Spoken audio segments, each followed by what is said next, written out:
Setelah kegiatan ini, kita akan walkout secara bersama-sama. Assalamualaikum warahmatullahi wabarakatuh. Sampurasun.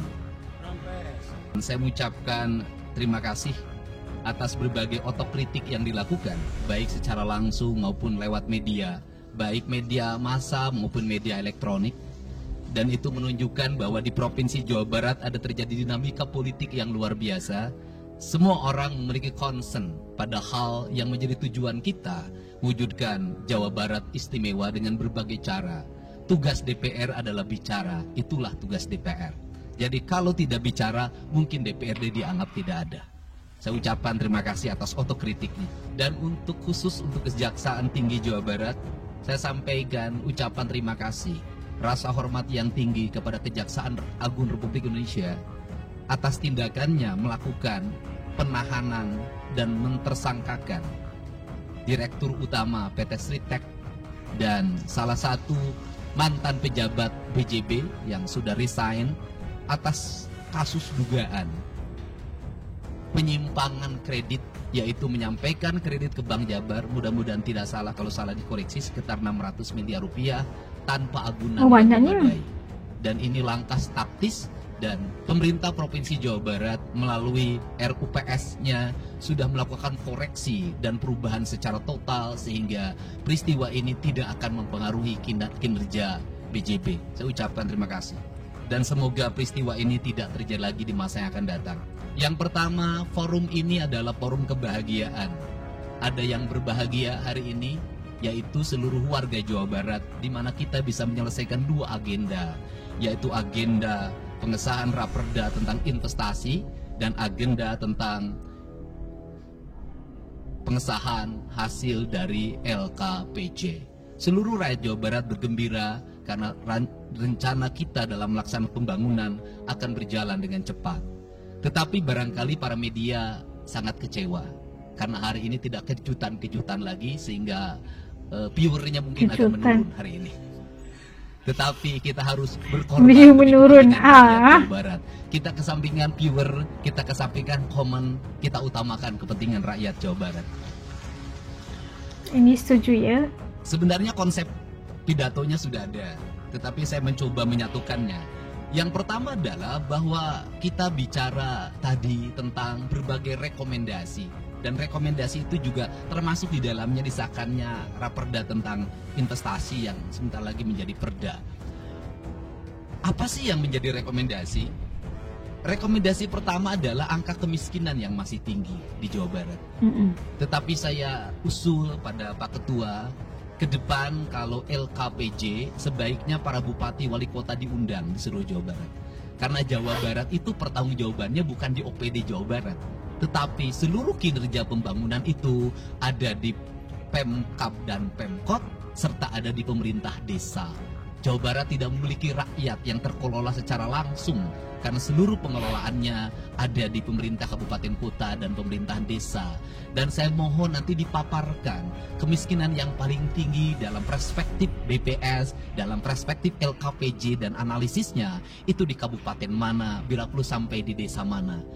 Kemudian angka investasi tertinggi di kabupaten mana, angka investasi terendah di kabupaten mana, infrastruktur yang berproblem di kabupaten di mana, sehingga semuanya terpetakan dengan baik, sehingga nanti kita bisa mengorkestrasi antara pembangunan Provinsi Jawa Barat, pembangunan kabupaten kota, dan pembangunan desa secara bersama-sama dan berkeadilan. Kemudian yang kedua, bahwa investasi ini menjadi aspek yang utama dalam kinerja pembangunan Provinsi Jawa Barat hari ini. Kenapa? Karena satu, angka kemiskinan kita masih tinggi. Kemudian angka kemiskinan yang tinggi di Indonesia sebenarnya juga dipengaruhi oleh jumlah penduduk yang tinggi. Sehingga persentase kecil menurut Jawa Barat, tetapi menurut nasional menjadi besar. Keberhasilan Indonesia sangat tergantung terhadap kinerja pemerintah Provinsi Jawa Barat, pemerintah kabupaten kota, dan pemerintahan desa. Yang kedua adalah pendidikan. Yang ketiga adalah infrastruktur. Yang keempat, kesehatan. Yang kelima, pengendalian penduduk. Yang keenam adalah pengendalian lingkungan. Kemudian yang ketujuh adalah belanja pemerintah yang masih besar belanja tidak langsungnya, yaitu belanja untuk kepentingan pegawai. Yang kedelapan adalah pengelolaan aset. Seluruh rangkaian yang menjadi rekomendasi ini adalah tugas kami untuk meneruskan rekomendasinya. Tetapi yakinlah bahwa apa yang kami lakukan selama ini, langkah-langkah yang seringkali kontroversi, langkah-langkah yang seringkali dianggap one man show, langkah-langkah yang seringkali dianggap terlalu sendiri dan terlalu konten, sesungguhnya adalah langkah-langkah menyelesaikan ini semua. Saya berikan contoh. Kalau saya melakukan operasi terhadap penutupan galian C, penutupan areal-areal pelanggaran terhadap lingkungan, kalau saya mengkoordinasikan terlebih dahulu dengan jajaran saya, bisa jadi operasi saya gagal. Kenapa? Karena begitu rapat, besoknya penambangnya sudah tahu apa yang akan kami lakukan. Sehingga kejutan-kejutan itu dilakukan untuk memberikan efek kejut. Dari efek kejut itu melahirkan viral. Dari viral itu melahirkan atensi yang pada akhirnya hari ini Jawa Barat seluruh penambangan liar bisa diselesaikan secara hukum dan Kapolda memberi atensi yang sangat tinggi.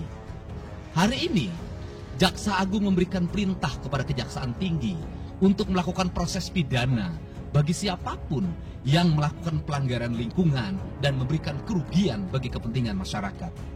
Yang kedua, saya sampaikan juga mengenai bagaimana melakukan penanganan terhadap berbagai problem lingkungan yang terjadi.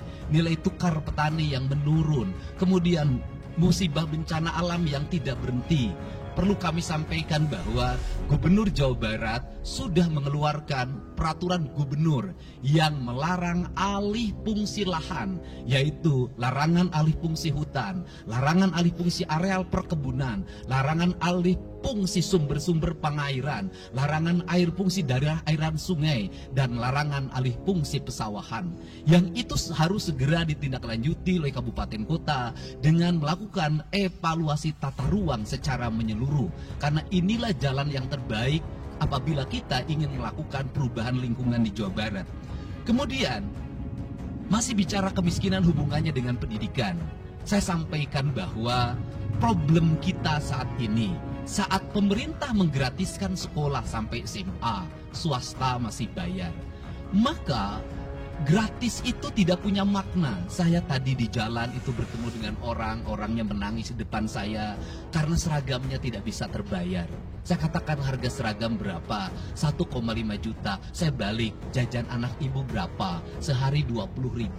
Apa sih yang terjadi? Yang harus diperbaiki bukan hanya pemerintah, tapi juga masyarakat harus diperbaiki. Apa yang harus diperbaiki? Ke sekolahnya harus selalu gratis, tapi biaya konsumsi anaknya selalu diikuti. Apa artinya gratis kalau bekal ke sekolah 50.000 per hari? Negara mengeluarkan biaya, tapi orang tua mengeluarkan biaya. Maka kami sudah mengeluarkan surat edaran. Yang surat edaran itu sesungguhnya sebagai upaya sistematik dan menyeluruh sampai tingkat pendidikan dasar, walaupun itu bukan kewenangan gubernur, tetapi dari sisi surat edaran gubernur bisa dijadikan landasan bagi para bupati dan wali kota membuat surat edaran yang sama. Apa sesungguhnya yang menjadi alam pikiran saya? Alam pikiran saya, kemiskinan terjadi bukan hanya pada persoalan menurunnya pendapatan, tetapi kemiskinan terjadi yang paling besar adalah karena meningkatnya biaya hidup. Biaya hidup yang tinggi misalnya di sekolah, biaya studi tour, biaya perpisahan, biaya outing kelas, dan berbagai biaya wisudaan. Itu adalah biaya yang tinggi dalam pendidikan. Untuk itu apa yang dilakukan oleh orang tua ketika membelanjakan untuk kepentingan itu? Mereka pinjam bank emok, mereka pinjam bank keliling, mereka pinjam bank pinjol, mereka pinjam NBK, dan mereka pinjam bank Pancasila. Ini seperti apa ya, ibu bapa yang terbeban dengan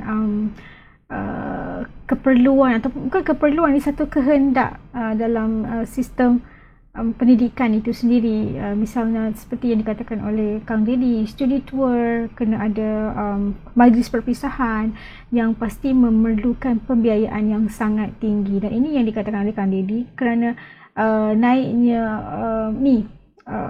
keperluan, bukan keperluan, sesuatu yang tak diperlukan pun. Jadi biaya anak-anak ini yang tinggi menyebabkan ibu bapa terbeban dan terpaksa berhutang. Ini yang Kang Dedi cuba sampaikan kepada masyarakat. Tapi ada juga suara-suara sinis yang nyinyir, yang mengatakan tentang kebijakan ataupun apa yang dilakukan Kang Dedi ini adalah sesuatu yang perlu ditolak. Okey, kita sambut. Menghentikan ini sesungguhnya, saya lagi menghentikan mereka tradisi meminjam uang dalam keadaan terdesak pada para rentenir. Dan ini strategi untuk menurunkan kemiskinan. Kemudian yang berikutnya adalah perhatian ketika rakyat sakit. Maka pemerintah harus cepat hadir menangani. Kenapa? Karena orang bisa jatuh miskin ke dalam jurang yang lebih dalam. Manakala dia sakit, tidak ada yang mengobati. BPJS-nya tidak mampu mengcover. Biaya untuk ngontrak selama dirawat di Hasan Sadikin tidak punya. Biaya untuk makan untuk keseharian tidak ada. Sedangkan tulang punggungnya berhenti karena sakit. Ini juga menyebabkan kemiskinan. Kemudian yang berikutnya, kemiskinan terjadi karena rusaknya sumber daya alam. Air yang hilang, sumber penghidupan yang hilang, sumber energi yang hilang, sumber protein yang hilang, sumber kalori yang hilang di lingkungan berupa kerusakan lingkungan. Itu akan melahirkan kemiskinan. Maka alam yang tertata sesungguhnya adalah bagian dari upaya untuk menjaga kemiskinan. Kemudian yang berikutnya adalah belanja infrastruktur yang harus meningkat. Dan itu di belanja sekarang kita sudah melihat. Itu adalah bagian dari menyelesaikan problem kemiskinan. Konektivitas infrastruktur sangat penting dalam menumbuhkan ekonomi. Tetapi di balik itu kebudayaan rakyat tidak boleh berubah. Kenapa? Infrastruktur baik bisa jadi tanahnya dijual karena mahal. Pada akhirnya menjadi miskin kembali. Infrastruktur harus seiring dan sejalan dengan kerangka berpikir publik yang mengerti akan hak atas tanah. Kemudian yang berikutnya adalah pengendalian penduduk. Booming penduduk di Jawa Barat relatif besar. Untuk itu harus dibuat berbagai upaya untuk menyelesaikan problem kependudukan. Saya berkali-kali bercerita bagaimana di Majalengka saya bertemu dengan sebuah keluarga yang tinggal di kontrakan, yang ayah dan ibunya tidur ketika jam 11 siang dan anak-anaknya berjualan di alun-alun. Jumlah anaknya 11 dan ketika saya berkunjung ke tempat kontrakannya sudah hamil lagi yang ke-12. Ini problem. Dan itu hamil saya lagi yang ke-12. Di Cirebon, saya berkunjung pada sebuah rumah yang listriknya baru dinyalakan lewat program Provinsi Jawa Barat. Rumahnya itu ternyata anaknya sudah 4. Padahal dia baru saja menyelesaikan rumah dari pinjaman senilai 25 juta. Dan itu pun belum selesai dan rumahnya 1 kamar. Ketika keluar dari rumah itu saya bertemu dengan seorang bapak yang meminta kepada saya untuk ber-KB. Anaknya sudah 7. Dia tak mau lagi untuk anak yang ke-8. Saya katakan bahwa jumlah anak sangat identik dengan problem kemiskinan. Betul, kemiskinan tidak akan bisa diselesaikan dengan hanya mengatur kelahiran, tetapi setidaknya pengaturan kelahiran adalah bagian dari untuk menekan angka kemiskinan. Dan yang terakhir adalah dari seluruh rangkaian ini adalah belanja pemerintah harus menjadi stimulus bagi kepentingan masyarakat. Maka jumlah-jumlah proyek harus terus segera digulirkan, digelontorkan menjadi kegiatan publik sehingga banyak orang yang kuli, banyak orang yang nyapu, banyak toko-toko yang buka, semen terjual, besi terbeli, dan kemudian regulasi ekonomi berjalan. Warung-warung bisa menjadi tempat para kuli siang hari makan siang. Dan ini adalah bagian dari strategi stimulus ekonomi yang digulirkan oleh pemerintah. Itu memiliki sumbangsi terhadap 12% pertumbuhan. Dan yang terakhir adalah investasi. Investasi itu modalnya ada 3. Yang pertama adalah konektivitas infrastruktur, ketersediaan jaringan air bersih. Kita jujur hari ini saya sampaikan ke DPRD, banyak perusahaan-perusahaan yang masih menggunakan air bawah tanah tapi tidak berizin. Bayar pajak tidak, jalan terus. Karena kalau dihentikan mereka pabriknya berhenti. Setelah itu apa? Mereka menjadi objek pemerasan beberapa pihak dalam setiap bulan karena dianggap melanggar perda. Tetapi kalau juga mereka dihentikan, maka pabrik itu berhenti. Dilema itu harus segera diselesaikan. Caranya bagaimana? Caranya adalah pemerintah provinsi melalui Bapeda hari ini harus segera merancang daerah-daerah yang menjadi kawasan industri harus dibangun fasilitas infrastruktur jaringan air bersih dalam bentuk investasi pemerintah sehingga nanti dikoneksikan dengan PAM-PAM atau PDAM di setiap kabupaten kota secara terkoneksi. Dan ini jalan bagi kita menyelamatkan lingkungan dan menorong pertumbuhan PDAM di setiap kabupaten kota. Karena apa? Karena angka pembayaran yang dilakukan oleh industri jauh lebih baik dibanding angka rumah tangga dan angka-angka layanan sosial lain lainnya. Itu yang pertama. Yang kedua adalah tumbuhnya iklim investasi di mana masyarakat merasa nyaman, investor merasa nyaman ketika perizinannya cepat. Saya memberitahukan ya bahwa di Indramayu ada pabrik sepatu yang selama 2 tahun tidak mau buka hanya karena perizinan lingkungan hidupnya belum kelar. Saya ngambil langkah pasang badan, lakukan pembangunan karena itu menyerap 8.000 tenaga kerja. Kemudian di Cirebon juga seperti itu, banyak perizinan yang menggantung bertahun-tahun. Hari ini saya janjikan dalam 1 bulan ini seluruh perizinan di Jawa Barat tuntas dan selesai. Dan saya meminta kepada BPM TSP menjadi VR pemerintah Provinsi Jawa Barat untuk senantiasa tiap hari melihat data dan dokumen di setiap kabupaten kota, mana yang terlambat, mana yang mengalami hambatan.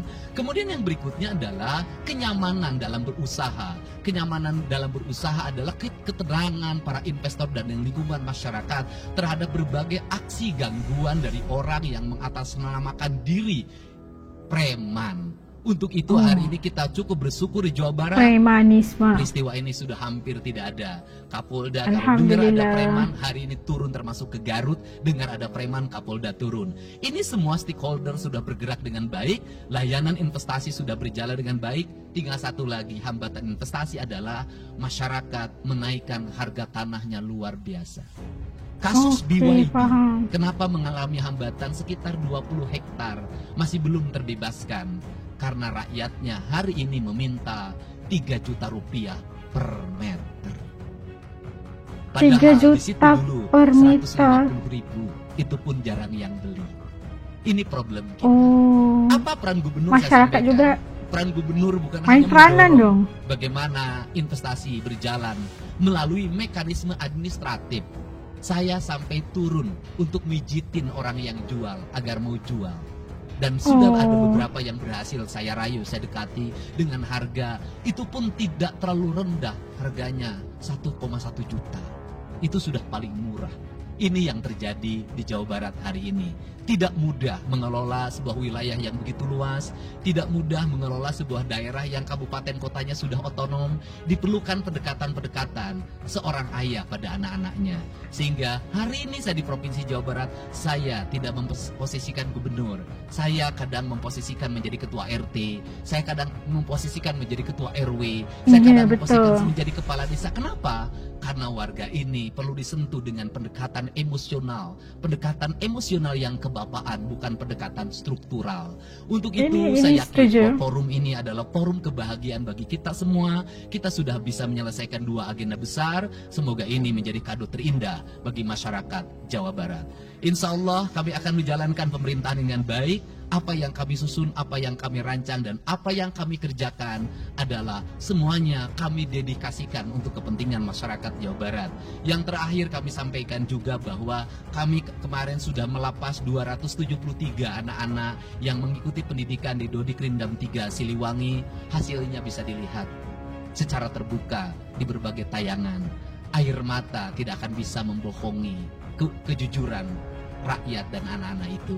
Dan saya sampaikan, hari ini ada 13 orang anak yang tinggal di rumah dinas gubernur. Pada saat yang lain orang tuanya datang menjemputnya, dia menangis. Tak ada satupun orang tuanya yang datang. Seorang menjadi anak yang terbuang.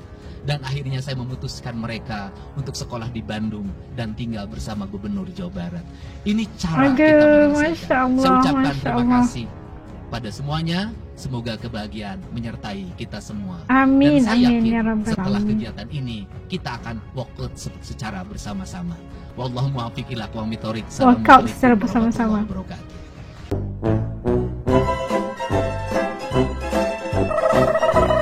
Tadi pidato terbaru daripada KDM yang menunjukkan dan menyatakan tentang luar biasanya seorang pemimpin Jawa Barat ini menjelaskan satu persatu permasalahan yang ada di Jawa Barat tentang mengapa Jawa Barat ini begini dan begitu, disenaraikan penyebab-penyebabnya dan difokuskan tentang solusi yang harus dilakukan untuk memastikan setiap permasalahan, terutamanya masalah kemiskinan itu dapat dibendung, masalah pendidikan juga menaik tarafkan ekonomi di Jawa Barat dan sebagainya. Itu itu diberikan solusi satu persatu untuk menyelesaikan seluruh permasalahan yang ada di Jawa Barat. Itu sesuatu yang untuk us yang luar biasa apabila kita melihat seorang pemimpin yang sudah siap dengan apa yang ingin dihujahkan dan berserta dengan solusi yang apa perlu dilakukan oleh pemimpin terhadap masyarakat, dan meletakkan diri pemimpin itu sebagai